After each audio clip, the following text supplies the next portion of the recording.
आज ना माझा मूड ना खरंच खूप खराब होता. मला ना काहीच करायची इच्छा नव्हती. म्हणून ना म्हणलं की जाऊ दे, हे तर दररोजच आहे, पण स्वतःसाठी थोडा वेळ काढणं पण खूप महत्त्वाचं आहे. त्यामुळे ना मूड खराब असताना पण ना स्वतःसाठी आज वेळ काढला. कधी-कधी ना कारण नसतानाही मन उगाच उदास होतं आणि अशा वेळी ना स्वतःची थोडी काळजी घेणं ही खूप महत्त्वाचं असतं. म्हणून ना मी आज सगळं सोडून ना मी आज स्वतःसाठी वेळ काढला आणि आज मी खूप साधा मेकअप केला, थोडीशी हेअरस्टाईल केली आणि स्वतःसोबतच ना काही शांत क्षण घालवले. या ब्लॉगमध्ये ना मी माझा सिंपल मेकअप, हलक्या गप्पा आणि मनातील भावनांना तुमच्यासोबत शेअर करणार आहे. स्वतःसाठी थोडा वेळ काढणं किती गरजेचं आहे हे सगळं तुमच्यासोबत ना आज शेअर करणार आहे. आजच्या ब्लॉगमध्ये मी ना तुम्हाला माझा सुरुवातीपासून शेवटपर्यंत माझा पूर्ण तयार होण्याचा जो लूक आहे ना, तोच तुम्हाला दाखवणार आहे. मेकअप करताना झालेल्या छोट्या-छोट्या गमती, आरशासमोरचे माझे एक्सप्रेशन आज शेअर करणार आहे. बरोबर दिसतंय का नाही अशी स्वतःशीच केलेली चर्चा आणि हेअरस्टाईल करताना झालेली धावपळ, हे सगळं या ब्लॉगमध्ये ना पाहायला मिळणार आहे. सुरुवात केली क्लीन फेस आणि मग केला स्टेप बाय स्टेप मेकअपला सुरुवात. अगोदर ना प्रायमर, कन्सिलर, कॉम्पॅक्ट ब्लश आणि हेअरस्टाईल एवढंच ना माझ्या आजच्या मेकअपमध्ये आहे.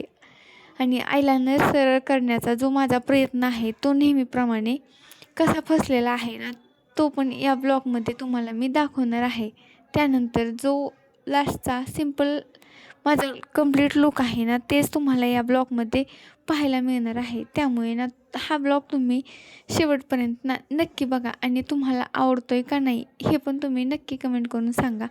आणि जर काही चुका झाल्यास तर त्याही तुम्ही समजून घ्या आणि जे काही चेंजेस असतील ना तुम्ही मला कमेंट करून ना नक्की सांगा. तर अगोदर ना खरं तर मूड काहीच करण्याचा नव्हता, पण ठरवलं जाऊ दे, हे तर ना दररोजचंच असतं. कारण ऑफिसमध्ये पण आज मला ना आमचे जे सर होते ना ते खरंच खूप रागवले होते आणि तेही अशा पद्धतीने रागवले जे की माझी त्यात काहीच चूक नव्हती. पण सिनियर असतात त्यामुळे ना आपण त्यांना काहीच बोलू शकत नाही.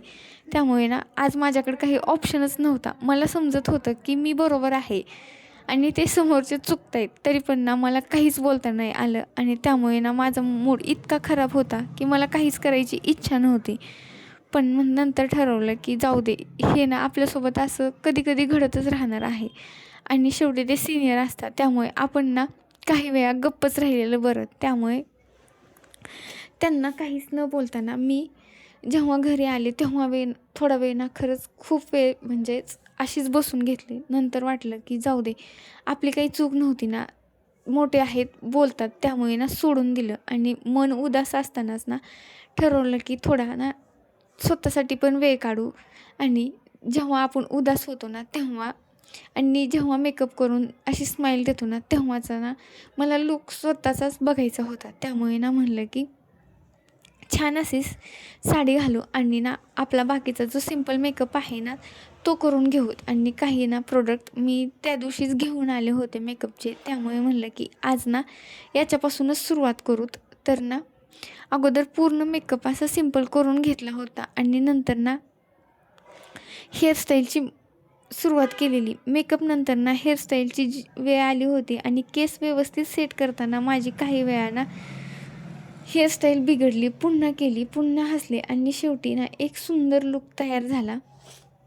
आणि जेव्हा लूक तयार करायच्या अगोदर मी असे केस रिकामे सोडले होते त्यावेळेस असं खूप छान वाटलं आणि मी स्वतःला म्हणले की हा बासरी, तू पण ना खरंच खूप छान दिसते आणि तू अशीच हसत राहा.